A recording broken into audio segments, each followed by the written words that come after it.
Good day, and welcome to the EFSC earnings conference call. Today's conference is being recorded. At this time, I would like to turn the conference over to Jim Lally, President and CEO. Please go ahead. Well, thank you, Shelby, and good morning and welcome to our fourth quarter earnings call. I appreciate all of you taking time to listen in. Joining me this morning is Keene Turner, our company's Chief Financial Officer and Chief Operating Officer, Scott Goodman, President of Enterprise Bank and Trust, and Doug Bauke, Chief Credit Officer. Before we begin, I would like to remind everyone on the call that a copy of the release and accompanying presentation can be found on our website. The presentation and earnings release were furnished on SEC Form 8-K yesterday. Please refer to slide 2 of the presentation titled Forward-Looking Statements and our most recent 10-K and 10-Q for reasons why actual results may vary from any forward-looking statements that we make this morning. We are very excited to present the results of a very fulfilling year for our company. Slide 3 provides the financial highlights of the quarter. And as I reflect on the year and what we faced with respect to the COVID-19 pandemic, we were certainly forced to alter our plan, but our company never lost its focus.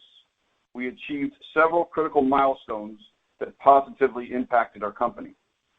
Just in the fourth quarter, we closed on the acquisition of Seacoast, adding to our arsenal a preeminent SBA lender and specialty deposit generator to further diversify our funding base and enhance our earnings profile. We supported our customers in navigating the PPP forgiveness process, and we continue to effectively operate and communicate with our associates in a virtual environment.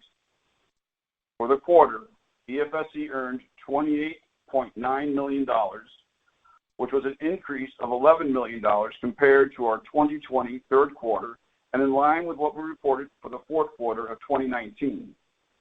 On a fully diluted basis, we earned $1 per share for the fourth quarter compared to 68 cents and $1.09 for the linked and prior year quarters, respectively.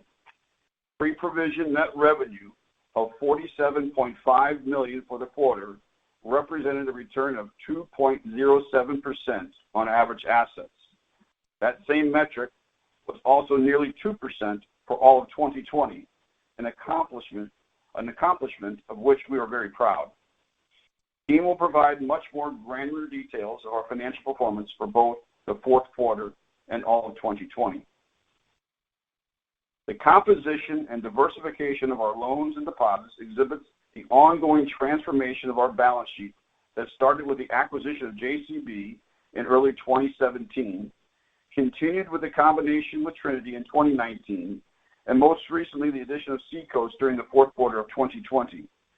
These strategic additions, combined with the continued growth within our markets and our specialty businesses, represents a business model that produces higher quality earnings while at the same time reducing the risk related to concentration of a particular market or asset class. Amid growing and expanding the earnings profile, we have strategically built a more durable, diverse deposit base that we expect will support our ability to continue these positive trends in the years to come.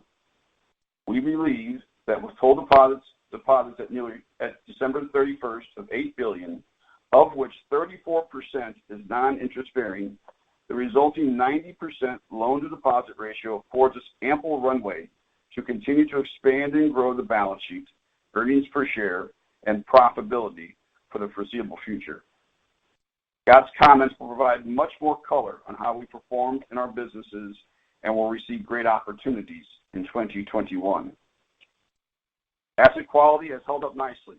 Compared to the end of the third quarter, we saw improvement to the ratios of both non-performing assets to total assets and non-performing loans to total loans.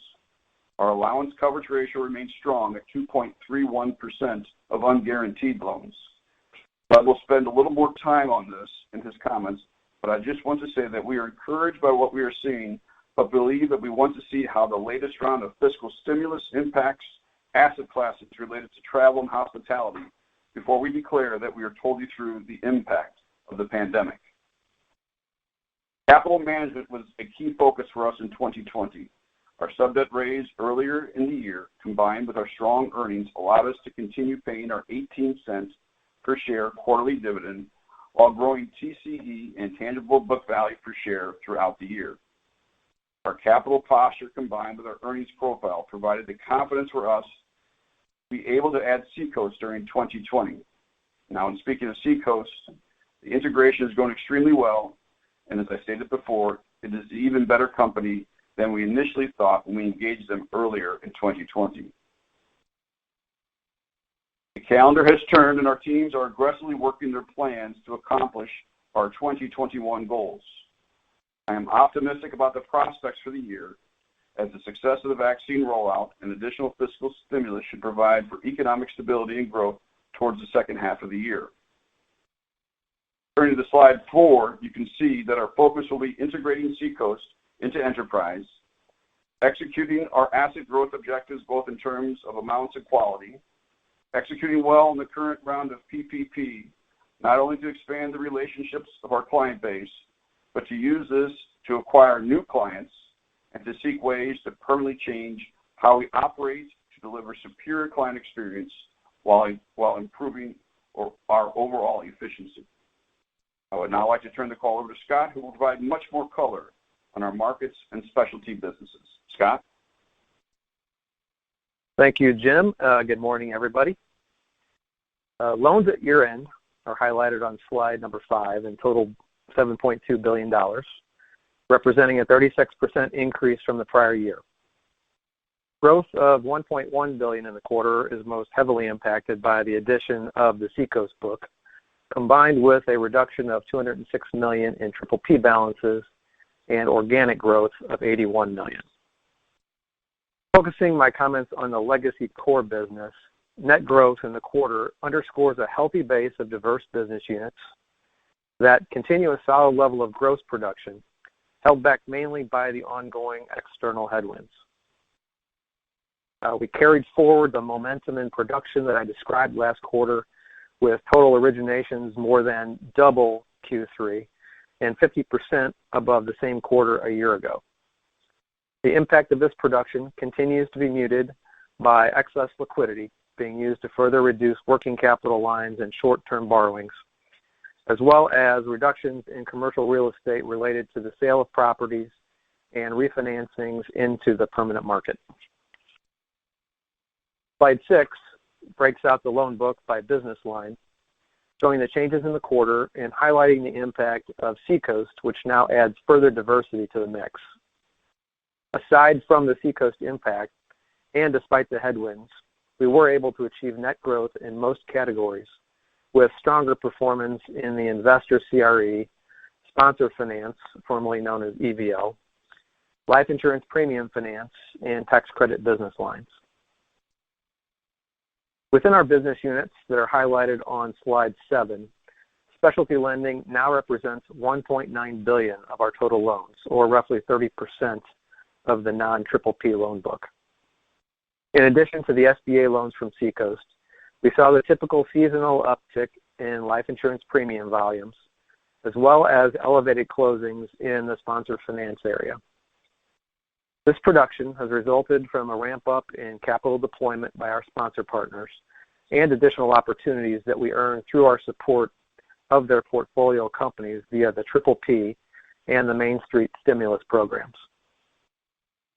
It's worth noting that we were able to successfully close on roughly $250 million of Main Street lending program loans in Q4, resulting in $2.5 million of origination fees and over $100 million of non-interest-bearing deposits.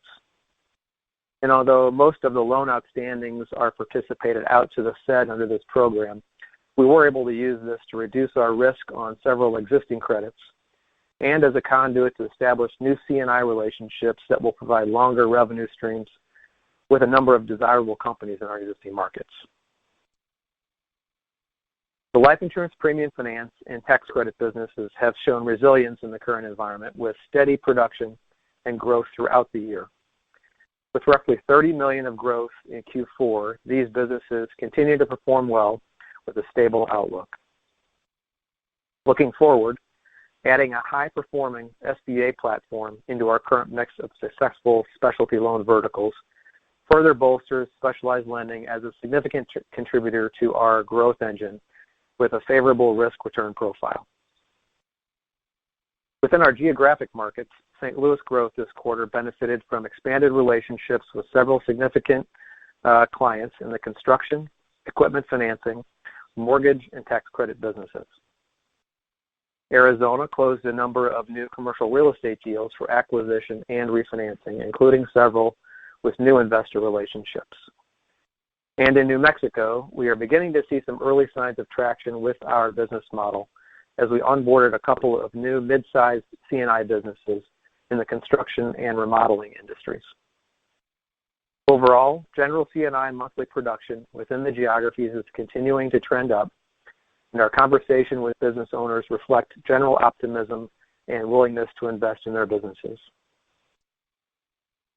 The PPP loan portfolio, which is profiled on slide number 8, of $699 million, includes the combination of Seacoast PPP with the legacy Enterprise PPP loans. Quarter over quarter, the legacy Enterprise PPP balances have declined by $206 million as we began moving through the forgiveness process mid-quarter. So far, in general, we're seeing most of these applications successfully 100% forgiven, with an immaterial dollar amount of partial unforgiven balances remaining. No applications over $2 million have yet been decisioned by the SBA. We continue to leverage our efforts in originating PPP for over 700 new clients across our footprint and have been able to successfully cross-sell at least 3 new products to 2/3 of these new companies.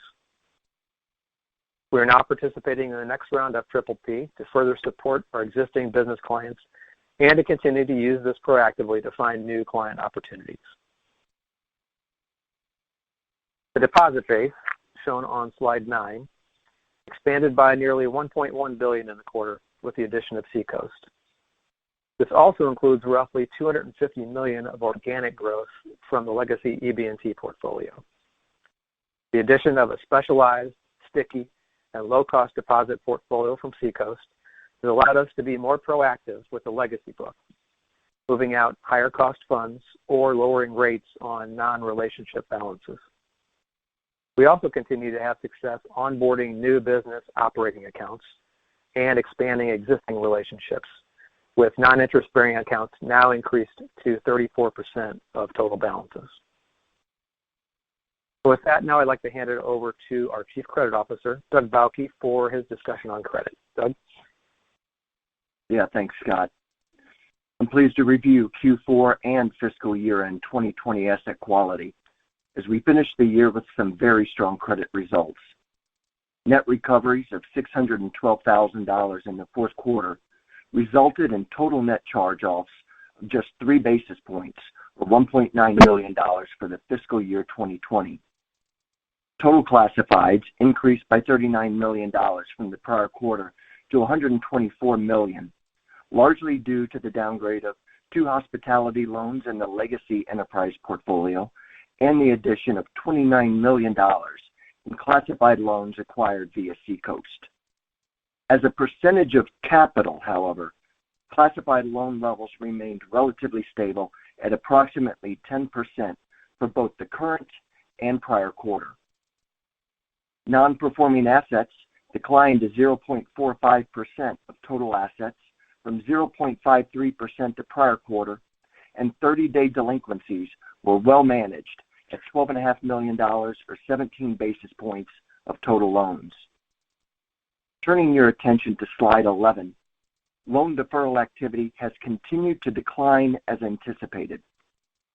Loans remaining in deferral status at year-end declined to $63 million or 1% of total loans, excluding PPP, compared to $139 million or 3% the prior quarter.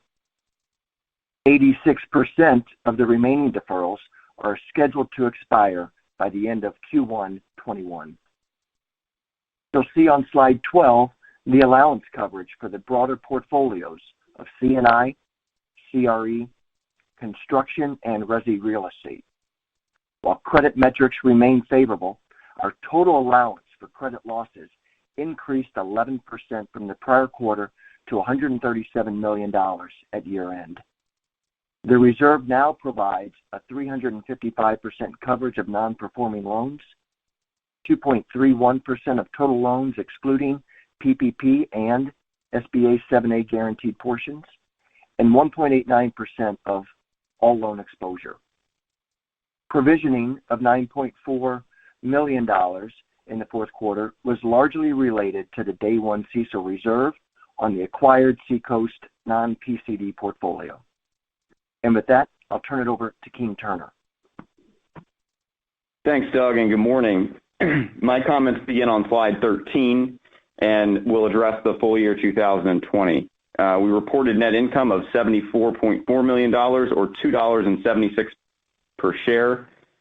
Our successful execution on PPP and our diversified fee income sources were differentiators that helped us to offset low interest rates, as well as fee income trends from COVID-related restrictions and behaviors. We increased our pre-provision net revenue by 15% in 2020 to $162 million, or 1.96% of average assets. We ended the year on a high note, closing the acquisition of Seacoast, while also increasing net income during each quarter of 2020. Compared to full year 2019, we increased net interest income by 80 cents per share, plus another 16 cents per share for each of PPP forgiveness and fee income growth, and that growth was most notably due to strength in mortgage and our tax credit business lines. We also increased the allowance for credit losses, inclusive of the CECL Day 2 double count for Seacoast, for an impact of $1.80 on earnings per share for the full year. On slide 14 of the presentation, we walk through the changes in earnings per share for the linked quarter. Certainly it was a busy quarter, and we closed the fourth quarter with net income of nearly $29 million, or $1 per share, compared to 68 cents per share in the third quarter. Net interest income, aided by Seacoast and accelerated fee income on PPP forgiveness, added a combined 43 cents per share. Excluding Seacoast, the provision for credit losses decreased from the prior quarter and improved EPS by 40 cents per share. Separately, as Doug noted, Day 2 CECL reserve on Seacoast acquired loans reduced earnings by 26 cents per share. We increased fee income by 18 cents per share, as total fee income hit a record high this quarter, primarily due to higher tax credit earnings.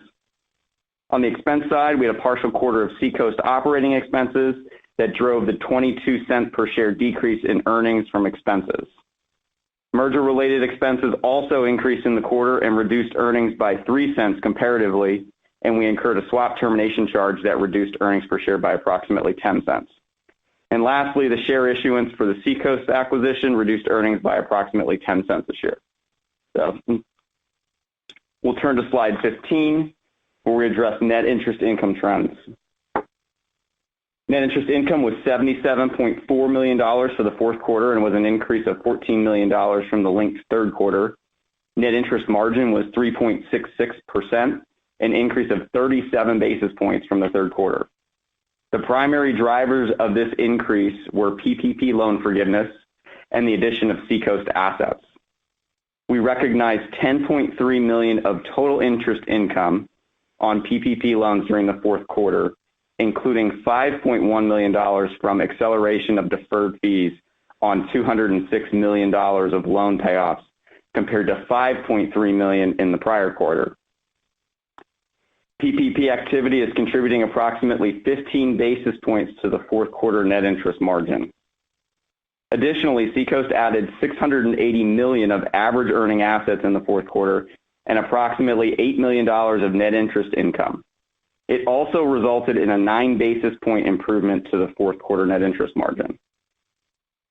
Average loan balances adjusted for PPP and Seacoast activity, so enterprise core loans, increased approximately $70 million in the quarter. It's important to note that yields on these loans held up well, with only a 3 basis point decline compared to the linked third quarter. We expect that trend to continue as we originate volume at current market rates, but we're encouraged by both the portfolio growth and the relative yield defense quarter to quarter. Our cost of liabilities declined 7 basis points in the quarter, mainly driven by lower costs on time and FHLB borrowings, along with the addition of low-cost deposits from Seacoast.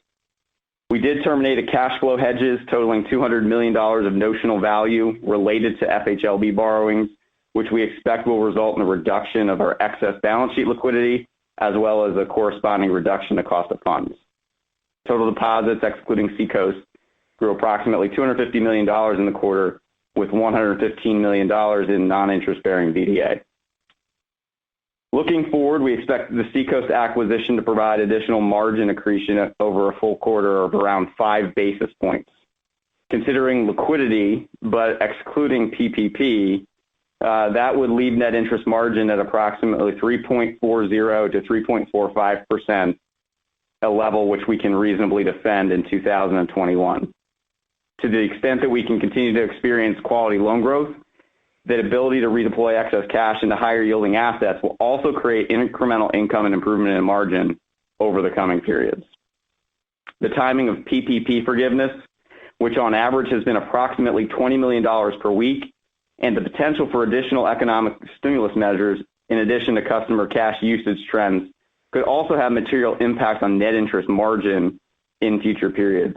With that said, our focus remains on growing net interest income dollars to help drive EPS expansion. Turning now to slide 16, asset quality has held up well during 2020, and the fourth quarter was no exception. As Doug noted, we ended the year with a modest net recovery position and modest net charge-offs. Because we felt it was appropriate to maintain our reserve in the fourth quarter, we ended the year with an allowance for credit losses representing 2.31% of loans, excluding PPP and guaranteed loans. With non-performers at similar levels to December 31st, 2019, coverage of those same loans increased dramatically, and we believe we're well positioned for what could arise in terms of credit losses. Thus, the provision for credit losses of $9.5 million recorded for the fourth quarter was principally the result of purchase accounting from Seacoast and what is commonly referred to as day two double count, which is $8.6 million in total. That's more clearly demonstrated on slide 17 of the presentation. $8.6 million provision on the non-PCD portfolio reflects a duplication of the credit discount also applied in purchase accounting, and also another $3.5 million of allowance on the Seacoast PCD portfolio, both of which are recorded on the opening balance sheet, not run through provision expense like the day two double count. The purchase accounting and the allowance for credit losses are now in line with what was announced, and as a result, we do not anticipate material provisions related to Seacoast in the upcoming quarters.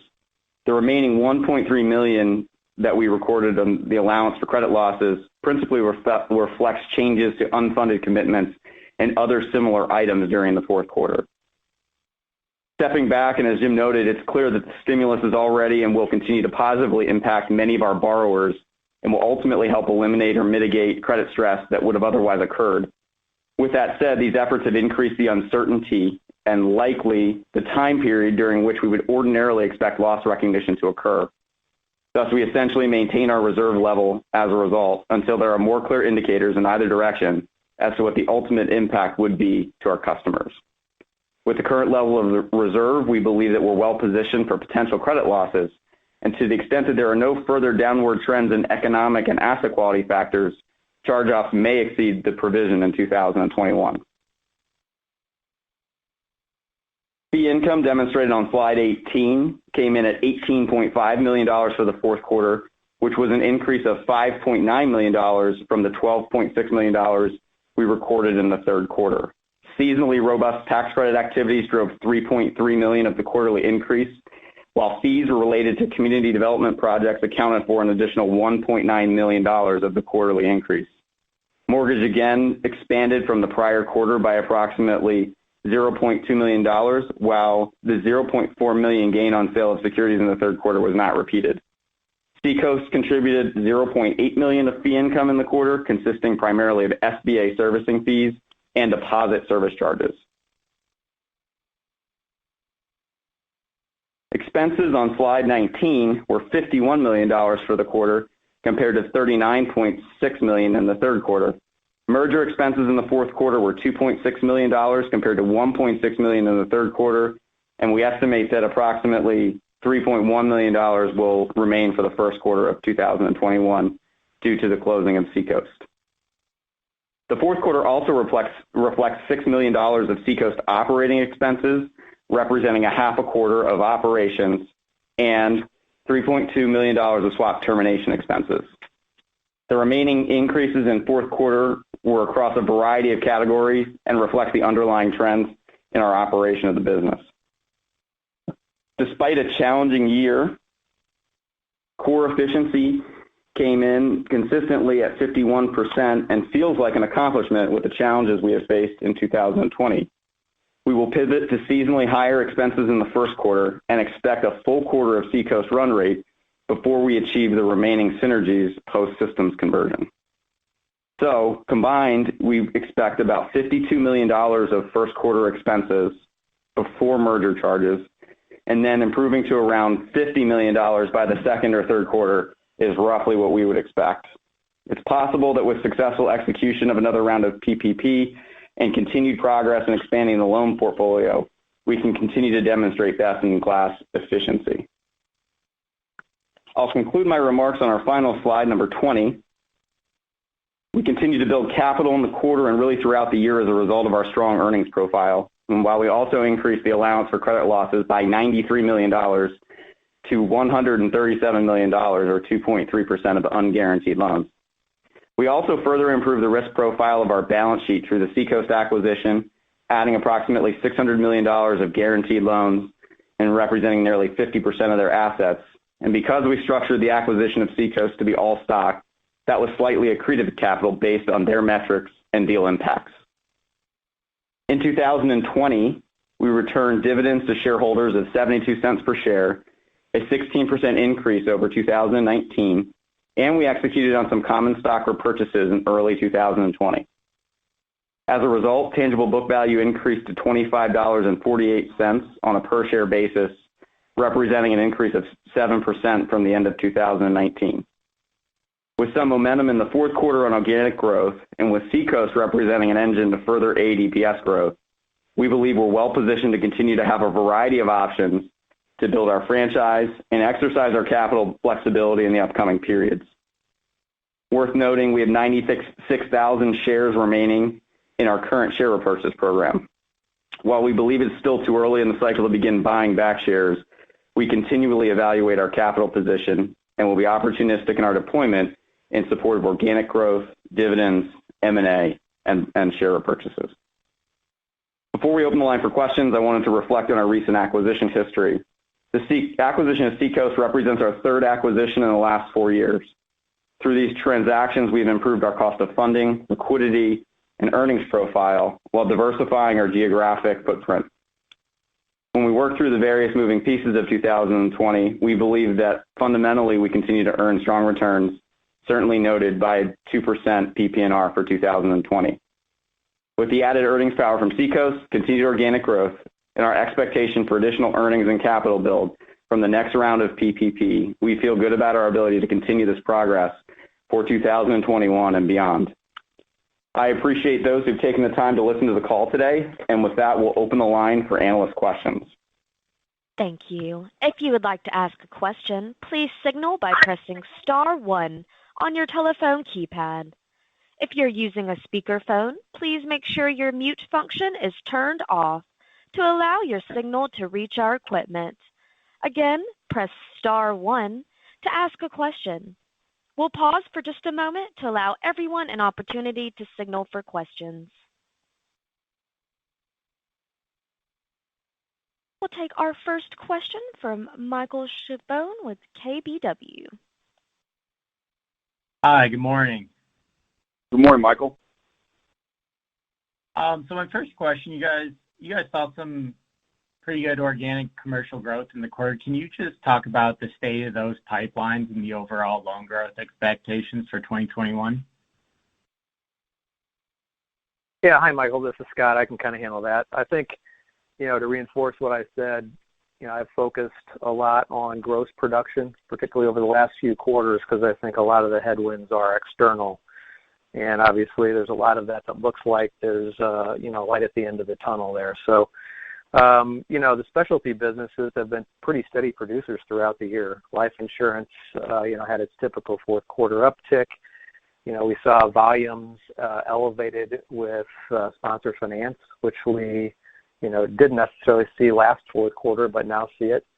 And then in the markets, I think the production is steadily ramping up. We're seeing things like M&A activity, recapitalizations. I think we had 2 of our long-term clients do ESOPs in the quarter, which, is becoming a more popular form of succession. And then steady investor CRE volumes. So, I feel good about continuing the level of production that we've seen looking forward, and, pipelines are pretty consistent with that right now. Great, thanks. And can you guys also just talk about what you're expecting for fee growth in 2021, and where do you think the biggest opportunities are here, especially as it relates to cross-selling to Seacoast and PPP clients? Yeah, maybe we'll team up on. Go ahead on cross-sell, Scott, and then I can provide a little bit higher level guidance if you'd like. Yeah, great. That's what I was going to say. Yeah, so we, and I think we've talked about this, we focused on PPP as an opportunity to, originate new relationships from the 700 plus new businesses, but also cross-selling into existing relationships as we really set up a lot of those conversations on walking them through the PPP and forgiveness process. And we've got a pretty robust Salesforce dashboard and sales process activity that we monitor. And I think, the opportunities there are businesses like treasury management, which we continue to invest in, and I think continues to be a growth area for us. Cards, I think, we look at how businesses are using cards for payment services, correlates well with some of our treasury management products. That's an area we're focusing on. And then, I think we're always looking to sell into the families and business owners of the companies that we serve. So, private banking and wealth, I think, is another area that we'll continue to focus on. Yeah, and Michael, this is Keene. I would say normally we expect the banking-related, service charges to basically be mid-single-digit growers. Kind of I would say that's across the board expectation. I think the wild card that you have is, what are the headwinds as it relates to, potential additional, shutdowns or measures in market, and some of these are just behavior-driven. The credit card business, for example. We're starting to see some positive improvement there, but, we have some muted volumes because businesses aren't traveling and spending as much. So those are difficult to predict, but I think, we expect some more resumption, particularly in the back half of 2021. And then, I think for our drivers of those line items, I think it's more of the same. I think we expect, basically tax credit to be, another 10% grower. And I think there are some opportunities to, throughout 2021 to have some more success with our CDE, similar to what you saw in the fourth quarter. But that's a little bit of a tough one to predict. We think it's coming, but the timing of that could be a little bit uncertain. But to me, I think those are the places where, you can see some outsized strength, we'll say, in terms of driving the fee income line item. Great. Thanks for taking my questions. Thank you. We'll take our next question from Jeff Rulis with D.A. Davidson. Thanks. Good morning. Morning, Jeff. Maybe a question for Doug. Just trying to, given some of the noise with the deal, interested in the credit migration in the legacy portfolio, kind of, what's maybe coming in or out. So that's kind of, I guess, 1A, and then 1B, just if you get the type of what you brought on from Seacoast on the non-accrual front. Thanks. Yeah, Jeff, good morning. I think maybe just in reverse order, what we brought on from Seacoast in terms of non-accrual, non-performing loans was about $6 million. It's only about $1 million or $1.5 million of that being unguaranteed portions. Seacoast has very little, if any, loans in deferral. largely SBA lending, their borrowers have benefited from the stimulus payments that the government's making on all SBA loans, and certainly with another round here will further benefit from those payment activities. In the legacy portfolio, it's remained really quite stable in terms of classified assets. We saw very little change. We've successfully worked through a number of credits. We did downgrade, Jeff, any remaining lodging or hospitality loans that received a second deferral. We downgraded in the fourth quarter. So, we continue kind of to allocate reserves to that COVID-impacted portfolio. But as we sit today, I think we feel that our reserves are well-positioned and strong. So hopefully that provided color to your question. I appreciate it. Thanks, Doug. And then just a fine-tuning on Seacoast impact on a couple fronts. The margin, Keene, appreciate the number you called out on contribution or improvement and then the guidance. But more interested in just how Seacoast changed the sensitivity of the combined franchise, understanding there's still some kind of liquidity that maybe you move around, but just in general, maybe day one, how did it affect sensitivity? Yeah, Jeff, I would say, we didn't see, a big movement in the asset sensitivity. I think, up 100 basis points, we're still, 2% asset sensitive. I think to the extent that rates rise more dramatically than that, I think that's where the asset sensitivity maybe popped, maybe 1.5%, 2% in those, +2 and +3 scenarios. Unfortunately, I don't think those are likely. And so we'll just kind of continue to monitor the balance sheet and see what's there. But also to your point, that asset sensitivity is going to be reflective of a, $500 million of cash on the end of the balance sheet at the end of the year as well. So, both of those are factual, but I think, number one, lower, more stable cost of funds, on a combined basis. And I think when you look at what we've done with, now Trinity, Seacoast, the funding base is, I think, materially different than it was 4 or 5 years ago. And then, I think we feel like the Seacoast SBA engine, particularly now during, more challenging economic times, will provide, a nice addition for some predictable growth for 2021 and beyond. So, we're excited about that. Got it. And then the other Seacoast related was on the expenses. You talked about $52 million in the first quarter run rate, and then the step down. The conversion for Seacoast, I forget when that was set.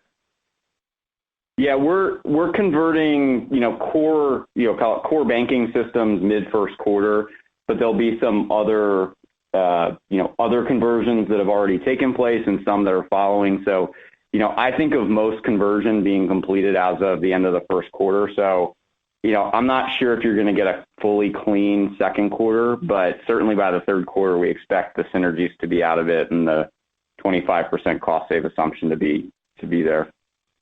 Okay, so that was the $2 million step down, depending on timing of if it's fully clean in the second quarter. Yep. It's really $3 million of synergies, and then as I think our first quarter is usually a little bit heavy with payroll taxes. We expect that to kind of level out in the second quarter, and then you get some normal additions, we'll say, for growth and adds to staff and continued lending. So my 52 sort of blended a little bit of investment in the business in there, but I think of kind of core enterprise as 41 million, and then the Seacoast as 12 pre-synergies and 9 post-synergies. Very clear. Thank you. We'll take our next question from Andrew Liesch with Piper Sandler. Hey, everyone. Good morning. Just want a question on loan yields.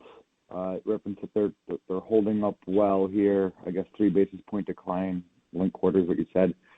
Has the improvement in the yield curve helped at all, or do you just expect any improvement that could occur to just basically be competed away, just given the liquidity in the system? Yeah, I would say, Andrew, I don't I don't think that we're expecting positive news either in the investment portfolio or the loan yields. I think we're working pretty hard to stay level, but I think the trends have been stable for a few quarters, and I think we feel good that, if we can get some net production and, we can get some, we continue to essentially get our relationship-based pricing, that we should be able to kind of hang in there with yields. But yeah, I don't think we're expecting any yield curve improvement in the information that I provided on margin guidance. Got it. Just hearing some optimism around loan growth, which maybe core loan growth, which maybe we didn't really have a couple of quarters ago. I think you referenced maybe around mid-single digits. I mean, when do you think we could see, and maybe it's too premature to discuss it now, but an improvement just in the earning asset mix and just see margin expansion that way? I mean, I recognize that you're focusing on NII dollars rather than margin, but just trying to figure out the trajectory here.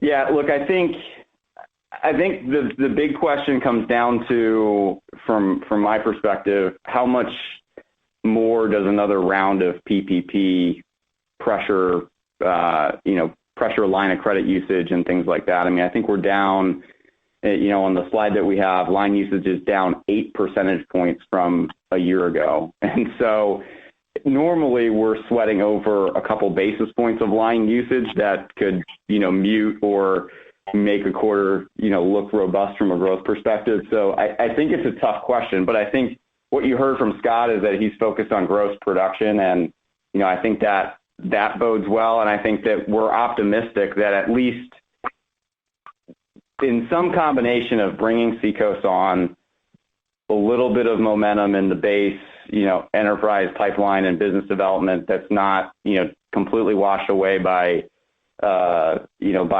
line usage and things like that, pay downs, that we'll get a little bit of that in 2021.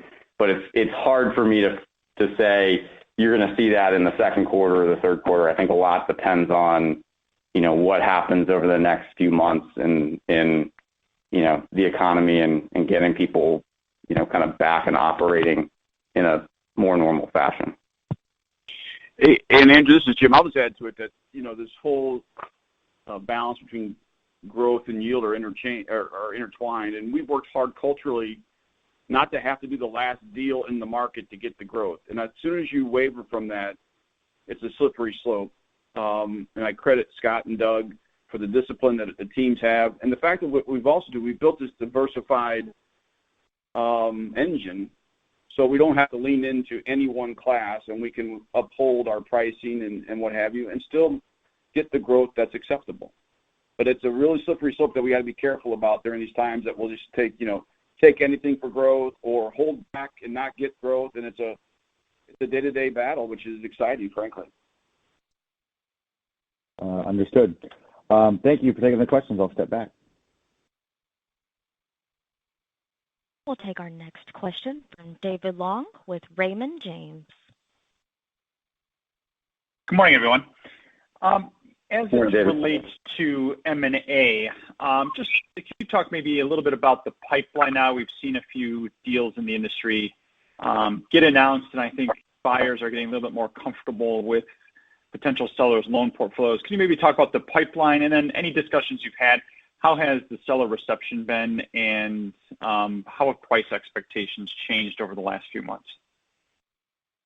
This is Jim. I'll just say this. So, we have a lot of great momentum in the business right now. And so, number one, we have to make sure that any target or any discussions only adds to it and doesn't become a distraction. And we don't openly discuss a pipeline per se. Just know that it's a consistent process. Conversations are ongoing. We don't fall in love with anything. I think we just look for the right partner with the right business model that can accelerate our long-term strategic plan. Okay. And then, I think separately, go ahead. I think I'll add to this. We've been very disciplined in pricing, right? So and I think we look at it this way, that we have to remain disciplined, but we're also inviting a new set of shareholders into our vision as well, right? So there's a great balance, and our team does an exceptional job making sure we keep that balance. Okay. And absent M&A, what can you do, or how are you managing the asset level so you don't go over the $10 billion level in an inefficient manner? Yeah, what I would say is you saw us, make that pivot away from wholesale funding at the end of the year. That obviously that $200 million helped us stay below 10. Also provides some earnings, growth for 21 and 22 that we wouldn't have otherwise had, just eliminating that expense. But our view is this: that to the extent that there's the cash that's on the balance sheet is not relationship money. We're looking at those places, but we're not going to push out, good borrowing relationships to, for the long-term detriment of the business because we're worried about, tripping over 10 billion a little bit. We've got some time if we don't do it via M&A that, until all of the impacts, become affected. And I think, Jim indicated we're, kind of always looking for M&A. So, my expectation is that this next round of PPP is going to make it really difficult for us to, limbo under 10. And, I think that's just sort of an industry issue. And, we're going to do our best just to earn through it to the extent possible. Got it. Appreciate the color, guys. Thank you. Thanks, David. And again, to ask a question, please press star 1. We'll take our next question from Brian Martin with Janney Montgomery. Hey, good morning. Morning, Brian. Hey, Keene, one follow-up on the last question. That impact, if you do cross 10, do you have an indication of how much that is, what that costs you? Yeah, it's, on the expense side, it's a couple $1 million, and on the fee side, it's a few $1 million. So, you're about $5 million pre-tax. It's kind of the total impact once it's phased in. Okay. And then just going back to your comments, Keene, I missed some of what you said on the margin and just kind of I think you talked about some hedges and some cash flow hedges and the impact of the margin. Can you just run back through that if you could? Yeah. So, Brian, the easiest way to think about the impact, at least in terms of dollars, is, the charge that we took in the quarter, being $3 million quick and dirty, that comes back in essentially evenly, as avoided interest expense in 21 and 22 because there were 2 years remaining on that. So $1.5 million on the total margin. So, 2-3 basis points. Gotcha. Okay. All right. That's helpful. And but that'll likely get soaked up by excess liquidity, and you'll never see it. Okay. Yeah, I was going to say, in just the overall size of the balance sheet, you talked about the excess liquidity, and kind of to your last point, Keene, about the, how to the last question about managing to the 10 billion.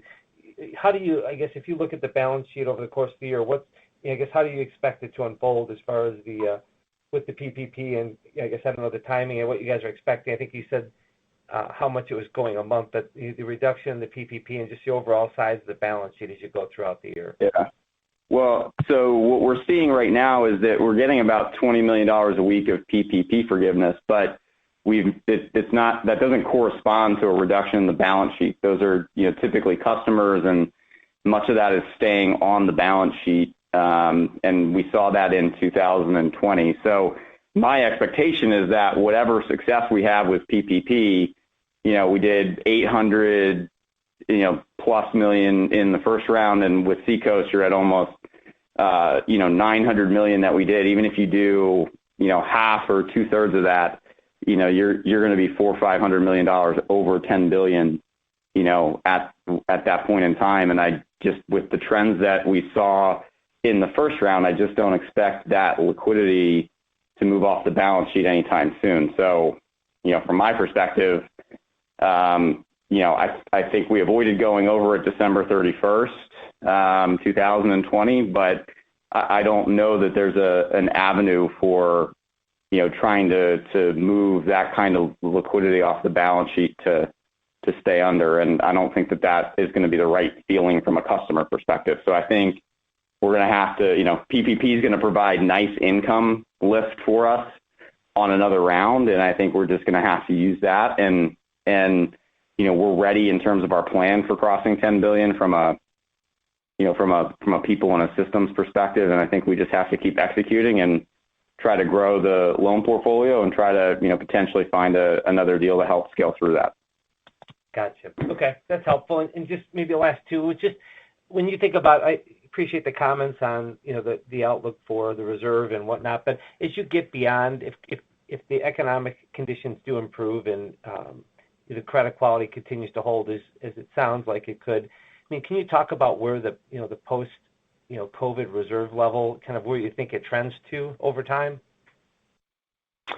Yeah, Brian, if on CECL adoption, we were at, let's call it anywhere between 115 and 125 basis points of total loans, and that was pre-COVID, and today we're 100 basis points north of that. I think you're gonna the low water mark is probably that that level at adoption, and you're probably gonna have in my view some sort of additional permanent risk, so to speak, of an event like this occurring that or a worse economic environment that isn't maybe necessarily forecasted well in advance. It just sort of hits abruptly. So, I'm going to say it's probably at the top of that range, but it's not 230 basis points. So I think there's some room for relief there. I think also, the ultimate resolution and loss rate on certain asset classes is to be determined. So, we'll have to take that into advisement as well. But, assuming you go back and you have no losses, I think you essentially end up unwinding much of what you did in 2020, or much of what we did in 2020. Okay, and is your expectation? I guess it sounds like you kind of grow into that, or could there be actually releases in a given quarter? Yeah, Brian, I think it's really hard for me right now to envision doing anything quickly. I think. Yeah. CECL to me suggests you build quickly when you see the evidence. We did that. But I just think with how elongated the loss emergence period is, I think it's difficult to reduce in material chunks. So I think you're going to end up with, some sort of growing into it, so to speak, simply because you're going to always be worried that, maybe you didn't fully incur losses, or there's more impairment in certain asset classes that just is out there. Now, if something swiftly or abruptly is done to allay those concerns, then clearly we would need to evaluate that in terms of the reserve. But, my view is that, at least for the foreseeable future, that, unless you get evidence one way or another, your actions are going to be less material when you're provisioning than more material. Yeah. Okay. Cool. I appreciate you taking the questions. Thanks, guys. Thank you, Brian. That concludes today's question and answer session. At this time, I will turn the conference back to Jim Lally, President and CEO, for any additional or closing remarks. Well, thank you, Shelby, and thank you all again for joining us this morning, and certainly for your interest in our company. We look forward to speaking with you again following the first quarter. Have a great day. This concludes today's call. Thank you for your participation. You may now disconnect.